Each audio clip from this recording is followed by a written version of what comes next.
አትፍረድ ክፍል 3 ከደራሲያን ዓለም የተጻፈ አቅራቢ ይፋት ለቭ ስቶሪዝ። ፀሐይ የመታሽና የደከመሽ ትመስያለሽ አለኝ በተረጋጋና በሚያምር ድምጽ። በህይወቴ እንደዚህ አይነት ስሜት ይሰማኛል ብዬ ጠርጥሬም አላውቅ። ወንድ ሁሉ ለስሜቱ የሚጨነቅ አውሬ ስለሚመስለኝ ከልጁ ጋር ተዋወቅንና ሸኘኝ።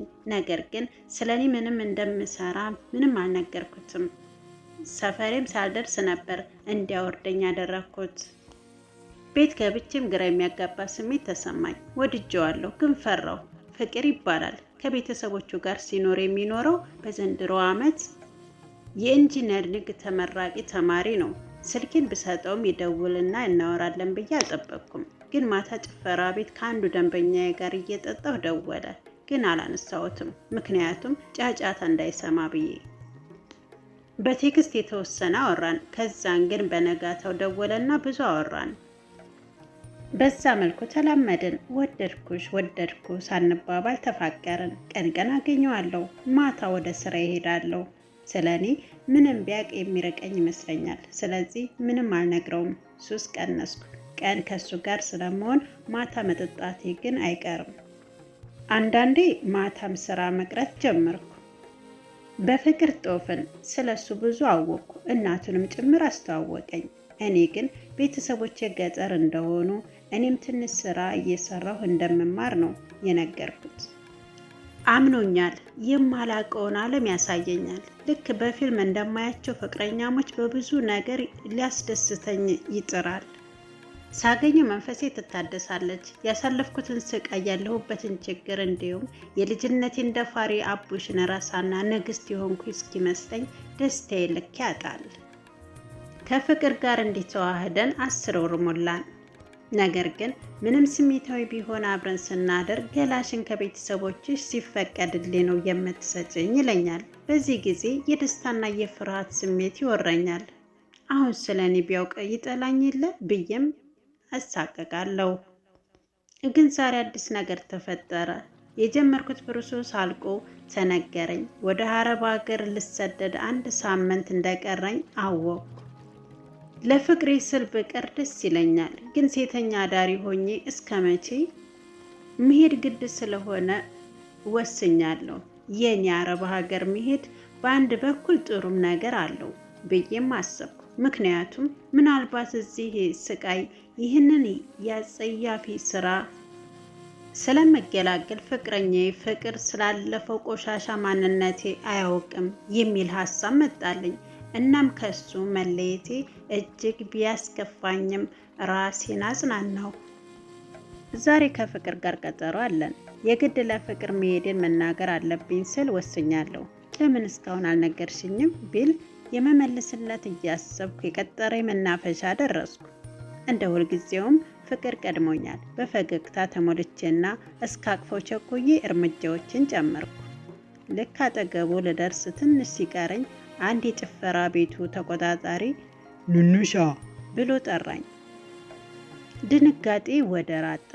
ከፍቅር አጠገብ ልደርስ 3 እርምጃዎች የምትሆን ነው የቀረኝ። ቀስ ብዬ ወደ ሰማሁት ድምፅ ዞርኩ። አለቃችን ዘላለም ነው። ሃይ ዞላ አልኩና ድንጋጤ ሳይለቀኝ ተጠጋሁት። እሱም እዚህ ደግሞ ምን ትሰሪያለሽ? እዚህ የሚቃማል እንዴ? አለ ለማፌዝ እየሞከረ። ድንጋጤ ጉንጬ ሳይቀር አንቀጠቀጠኝ። አረ ዞላ ሰው ቀጥሬ ነው፣ ተዋወቁ አልኩና በተመስጦ ወደሚመለከተን ፍቅር ጠቆምኩት። ሲያዩ ምንም ሳይዘባርቅ ይሄዳል ብዬ ነበር። ነገር ግን ማንም ከቁብ ስለማይቆጥረንና ገና ከመነገድ ውጭ ህይወት ያለን ስለማይመስላቸው እሱን ፈገግ ብሎ ቀረበውና ሰላምታ እየሰጠው እርግጠኛ ነኝ ደንበኛችን ነህ አለና መልስ ሳይጠብቅ እንደ ፍቅረኛ መናፈሻ እያለ መተርተሩን ቀጠለ። እንኳን እኔ የፍቅር መደንገጥ ያስታውቅበታል። ፍቅርም ረጋ ባለና በዛ በሚያምር ድምፁ ግራ ግብት ብሎት የምን ደንበኛ ነው የምትለው ብሎ ጠየቀው።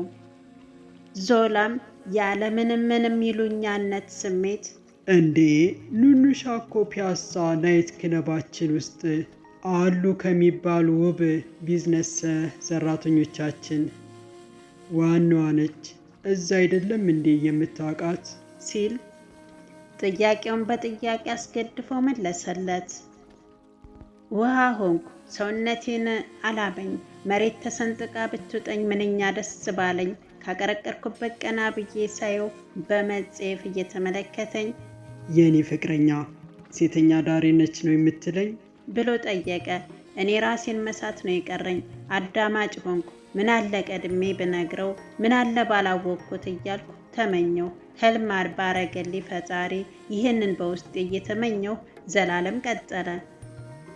አላውቅም ልትል ባልሆነ ብቻ ለማንኛውም ዘላለም እባላለሁ ብሎ በድጋሜ እጁን ዘረጋለት። ፍቅር በንዴት ምንም ቃል ሳይተነፍስ ጥሎን ሄደ። እንባዬ ቃል አሳጣኝ። ልከተለውም ላስረዳውም አቅም አጣው። ይኸው ፍቅርን በልቤ አርግዤ በፍቅሩ ተሳስሬ ልሰደደ ሪፖርት ቆሜያለሁ።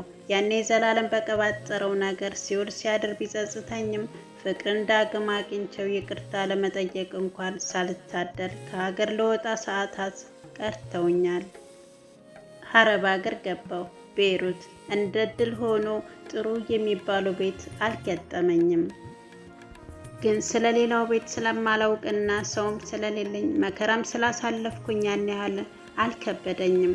ቋንቋም እስከመለምድ በተለይ ስድባቸውንና ቁጣቸውን ሆነ ጥሩ ንግግራቸውን ስለማይታወቀኝ ሲብስብኝ ተደብቄ ከማልቀስ የዘለለ ምንም አላደረኩም።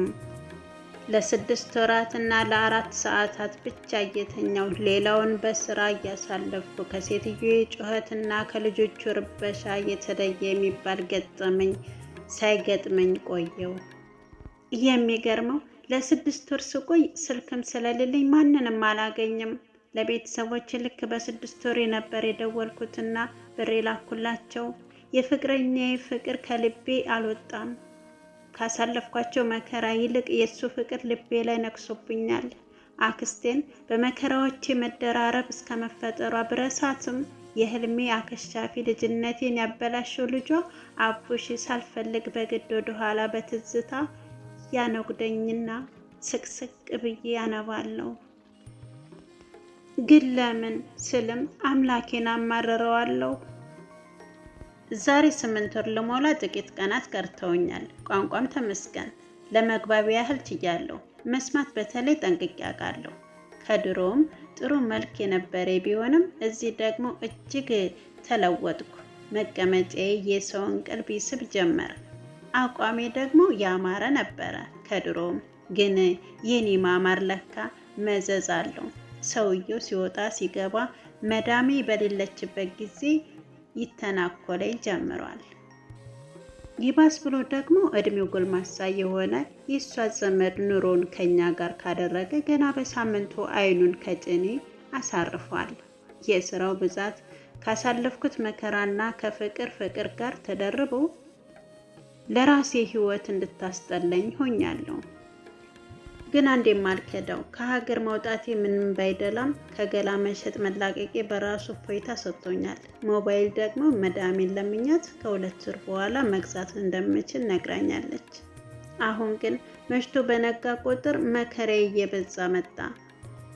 ከሁሉም የመጀመሪያው መርዶ ነበረ። አባዬ አንድም ቀን ሳላስደስተው ሰውም ሳልሆንለት እንደተመኘ አረፈ።